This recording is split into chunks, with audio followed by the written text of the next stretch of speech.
Hey guys, it's Slate Collection here. We're going to be taking a look at the Baur 20-volt chainsaw, 10-inch.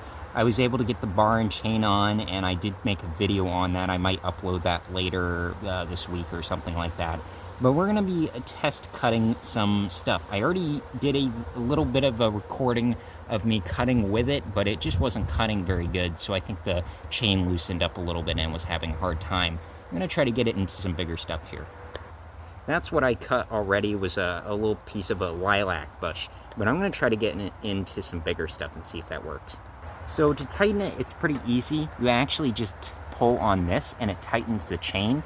So I'm just going to tighten it a little bit there. There's a little spring mechanism in here, so it's toolless, which is pretty cool.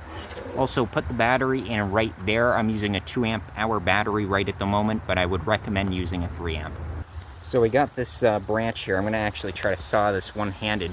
Don't recommend doing that, but, you know, it's just the way I have to record, unfortunately.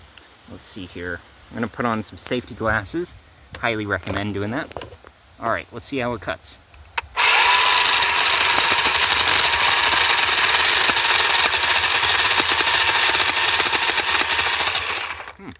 Bouncing really bad, and honestly, that might be due to the fact that this chain is kind of weird. It is definitely a weird chain, and it is loose. I'm going to try to tighten that down a little bit more. But it is cutting. It's just cutting weird. Let's see here.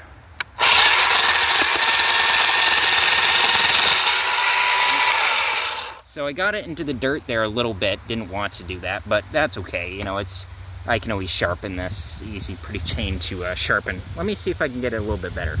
Got a branch right here.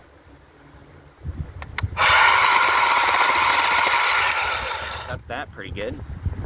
About right there. Let's see here.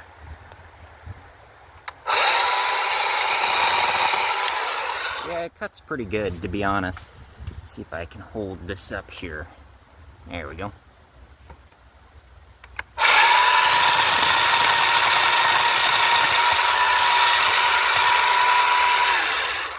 And it needs to, there we go.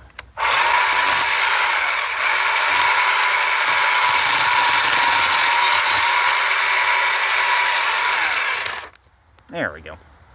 So hard to record, but you know. So this thing is pretty good. It's not the best for the smaller stuff. I would honestly put in a little bit bigger wood. And also loose stuff is just hard to cut anyways. I'm gonna figure out what the problem is with the chain there. It seems to be just a little bit weird and very bouncy, but I would say tighten it as much as possible. Anyways, see you guys later.